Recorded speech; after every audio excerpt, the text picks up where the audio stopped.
Boat refunds are exploding in 2026. And if that sounds impossible, like returning a toaster, good, because what's happening isn't a normal refund wave, it's a market reversal. Boats aren't being returned because people changed their minds, they're being sent back because the math collapsed. Financed boats are getting surrendered, repossessions are surging, dealers are dumping inventory back into auctions, and manufacturers are throttling production because the channel is clogged. This is the great marine market correction, and it's bigger than most people realize. Stick to the end because I'm going to give you the 2026 refund reality checklist, how to spot a returned boat before you buy it, the exact red flags that show up in listings, and the 7 signals that tell you when this market finally bottoms. If you want more breakdowns like this, real numbers, real mechanics, no dealership fairy tales, hit subscribe right now. Let's deconstruct the word refund, because that's the first trick your brain plays on you. A refund implies someone returns a product and gets their money back.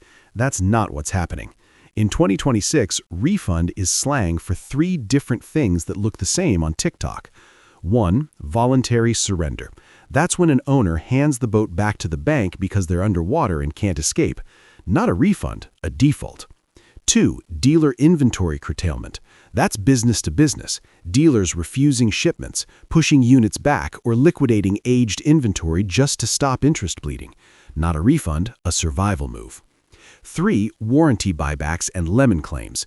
This one is real, but it's smaller. It's tied to pandemic production boats, built during the 2021-2022 supply chaos, where substitute components, rushed assembly, and backlogged service turned ownership into a nightmare. 3 different pipelines, 1 viral word, 1 massive flood of boats back into the market. And when you add those together, you get the headline everyone is repeating: millions of boats are being returned. Is that number literally 2 million physical consumer returns? Probably not, but the sentiment is correct. The flow of boats reversed. Instead of factory to dealer to buyer, it's buyer to bank, dealer to auction, and in some cases, dealer back to manufacturer. That reversal is why you're seeing packed lots, discounts that look illegal, and auctions full of late-model inventory. Now the question, why? Why are buyers walking away from boats they begged dealers to find just a few years ago? Why are people losing deposits rather than taking delivery? Why are like-new boats showing up in repos and auctions? Here's the answer. The costs arrived late. The deal looked one way when they signed, and totally different when the boat showed up. During the boom, boat buying became a waiting line. You didn't buy what was on the lot, you ordered what you wanted. You put down a deposit, you got a delivery window, and you assumed the rest would look similar when the boat arrived. That assumption was fatal, because the world changed between order day and delivery day. Interest rates changed, insurance changed, marina fees changed, fuel changed, and the used market changed. So people took delivery and discovered their boat payment wasn't the boat payment. It was the first domino. Let me show you why this blows up so fast. Back in the easy money era, marine loans commonly came in around 4 to 6%. Now in 2026, well-qualified buyers are often seeing 7 to 10%, with weaker credit climbing way higher.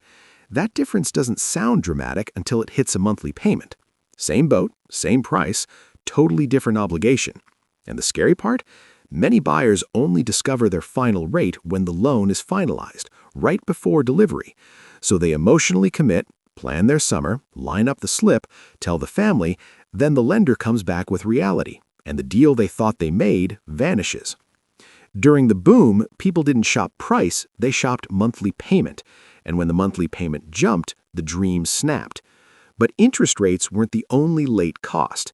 Insurance is the second punch, because the insurance market hardened fast after years of storms, theft spikes, and bigger claims. In some regions, especially hurricane zones, premiums doubled or tripled. The boat didn't change, the risk pricing did. So a buyer thinks, insurance will be around X. Then the quote comes back at 2x or 3x. Now your monthly burn rate is unrecognizable. Third punch, slips. Marina fees moved like rent. Popular areas saw big increases, and for bigger boats, it gets ugly fast. So you get this repeating pattern across thousands of deals. The buyer signed expecting one monthly cost. The buyer took delivery facing a completely different monthly cost. And the difference wasn't small. It was the kind of gap that breaks budgets. That's why people started demanding refunds. They weren't rejecting the boat, they were rejecting the new math. Now we add the fuel that made this correction inevitable, the COVID cohort. The pandemic created a super cycle of first-time boat ownership. A lot of people entered the lifestyle fast. They bought on impulse. They bought on FOMO. They bought without understanding storage, maintenance, winterization, towing, or what it costs to keep a boat alive when it's not moving. They bought the feeling. And then 2 seasons later, the feeling wore off. Return to office hit, travel options came back. Inflation hit household budgets, and the boat went from freedom to liability. This is the key difference between a normal market and 2026. These buyers aren't upgrading, they're exiting. They're not trading into a new boat, they're trying to delete boating from their life.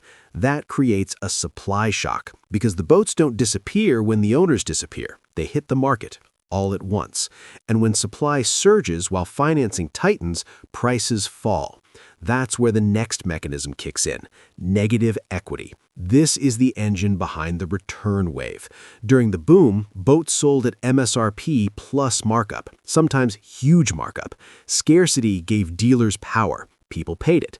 Then the secondary market got flooded, so the boat's value in 2026 is determined by the market, not by what you paid, which means a boat bought for $120,000 at the peak can be worth $70,000 in the correction. Now imagine the buyer financed 90%. They still owe close to the old number. They're underwater. And now they discover the trap. To sell the boat privately, they must bring cash to the table to pay the bank the difference. A lot of households don't have that cash, so they can't sell. They can only keep paying or surrender. That's the equity trap. And once you understand the equity trap, the refund explosion stops looking mysterious. It starts looking inevitable. Because when a depreciating asset gets financed at peak pricing and the market reprices it down, owners become locked into payments on something they can't exit. So the boat gets returned to the only entity that can take it back, the lender. That's why repos show up in waves, not trickles. Now zoom out one layer. This isn't just a consumer problem, it's a dealer problem. And dealers are getting crushed by something almost nobody talks about on social media, floor plan financing. Dealers don't pay cash for most boats on their lot. They borrow against inventory, and they pay interest on every unit sitting there. When rates were low, carrying inventory was manageable. When rates jumped, it became suffocating.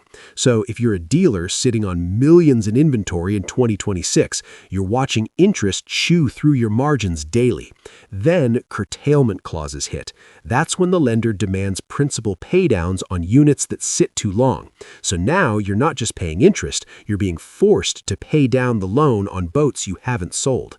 That's how dealers get forced into fire sales, not to make money, to stop bleeding. That's where the viral clips come from. New boat 20% off, dealer dumping inventory, prices below MSRP. This is not generosity, it's triage. And here's the part that makes the correction self-reinforcing. When dealers dump new inventory at massive discounts, it crushes the used market. Because a buyer looks at a used 2023 and a discounted new 2024 and says, why would I buy used? So used prices fall, which pushes more owners underwater, which creates more surrenders, which creates more auctions, which depresses wholesale values, which makes lenders tighten credit, which reduces buyers, which forces more discounts. That's the loop. Now, let's talk about the smaller but loud piece of this story, pandemic production quality. During the supply chain chaos, manufacturers substituted components, rushed builds, expanded production hard to meet demand, and then those boats aged into real-world use. Modern boats are loaded with tech, touchscreens, integrated digital controls, networked systems, electronic throttles. And when that tech fails, the owner learns a brutal lesson. A single display can cost thousands. Service departments can be booked out. Certified electronics techs are scarce. Warranty coverage is complex. And some owners end up paying diagnostic fees or not covered bills on boats that feel brand new. That's how you get the angry buyback narratives.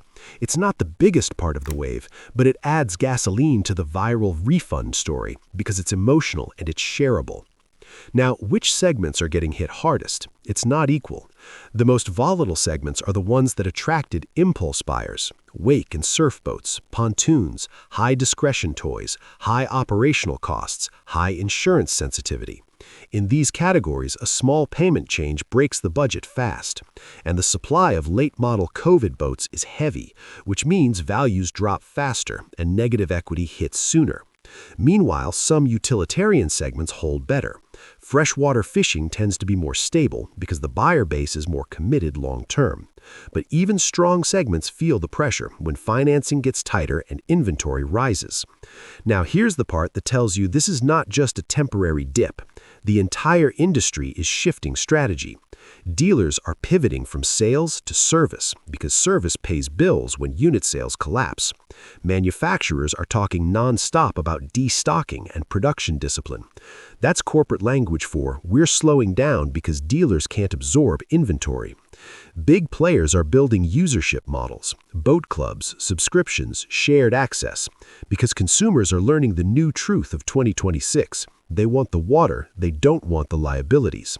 Depreciation, insurance, maintenance, storage, financing risk. So they're choosing access over ownership, and that shift might be the most permanent outcome of this entire correction. Now, where does that leave you if you're watching this market? It depends on which side you're on. If you're an owner, the worst thing you can do is pretend it's still 2021. If you need to sell, you need to price for liquidity, not ego, because carrying costs will eat you alive. If you're a buyer, 2026 can be a generational opportunity, but only if you avoid the refund boats disguised as normal listings. So here's the checklist I promised. The 2026 Refund Reality Checklist. This is how you protect yourself. 1. Verify title status and lien reality early. If the seller is underwater, the deal can get messy fast. 2. Ask why it's being sold. If the answer is vague, assume financial pressure. 3. Look for like new with suspicious urgency. A 2-year-old boat sold fast is often a story. 4. Demand service records on pandemic-era builds. You're not buying the boat, you're buying the maintenance history. 5. Check insurance affordability before you commit. If insurance doubled in your region, your ownership cost might be the real deal breaker. And 6. Watch the market signals. If these start turning, the bottom is closer. And here are the 7 signals to track through 2026. 1. Marine loan rates for qualified buyers. If they drop meaningfully, demand improves. 2. Dealer inventory aging. If average lot time shrinks, buyers are returning. If it stretches past 180 days, pain continues. 3. Auction prices. When wholesale values rise consistently for multiple months, it signals stabilization. 4. Insurance premiums. If they stop climbing, ownership becomes possible again. 5. Production cuts. If builders cut deeply, they're protecting dealer health. 6. Repo volumes. If repos peak and begin to taper, supply pressure eases. 7. Marina occupancy. When slips refill, real commitment returns.